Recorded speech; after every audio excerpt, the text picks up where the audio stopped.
So Nokia's 808 Pureview is taking on the compact cam. So if you're bored of your smartphone's 8 megapixels, why not try 41?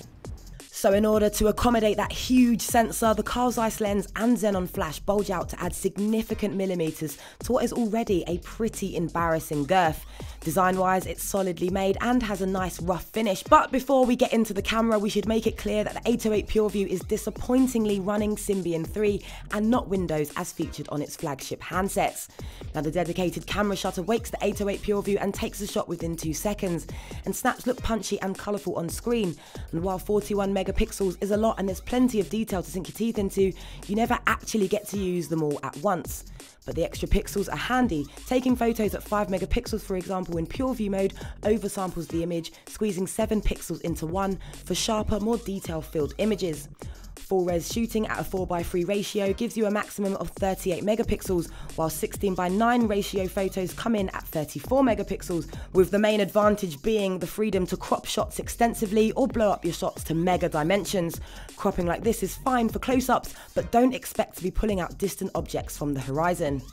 There's no optical zoom either, but sliding your finger down the screen allows you to zoom in on your subject while maintaining respectable levels of detail, as it just uses a smaller chunk of what the whole sensor sees. In reality, this is just cropping into the image, but it's done in real time as you frame your shot. Now the zoom range is roughly equivalent to a 3x optical zoom on a compact camera, but this increases when shooting 1080p video. Now in reality, the zoom effect is easily beaten by any half-decent compact camera, but there's no denying the quality of the stills and high-def video. Touch to focus is swift and can create some pleasing depth of field effects, especially with video. It's just a shame there isn't better image stabilization, but otherwise, the 808 Pureview shoots excellent movies. The camera app itself is overcomplicated outside of auto, but you'll get the gist of it after a while, and there's no denying the quality of those snaps. So that's all pretty next-gen stuff, but, and this is a very big but, elsewhere the 808 is less impressive. The Symbian 3 OS feels very much like an older version of Android, so there's the sliding home screens, widgets, drag and drop icons, and there's even a pull-down notification menu. But it feels unfinished, often refuses to respond, and glitches are never far away. And while Symbian's App Store includes some worthwhile games, it's way behind the competition. But music sounds brilliant, it's just a shame the music player is a tad buggy. If you feed it the right video formats, the 808 does a nice job of playing them back, but browsing can be sluggish and text rendering is slightly jaggy on its low-res 360x640 pixel screen, even if it is bright and colourful.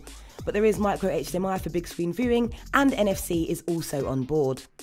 So if you thought the megapixel race was over, think again. Now it's unlikely that you'd use the Pureview in preference to a compact camera or a similarly priced or cheaper Android handset or even an iPhone.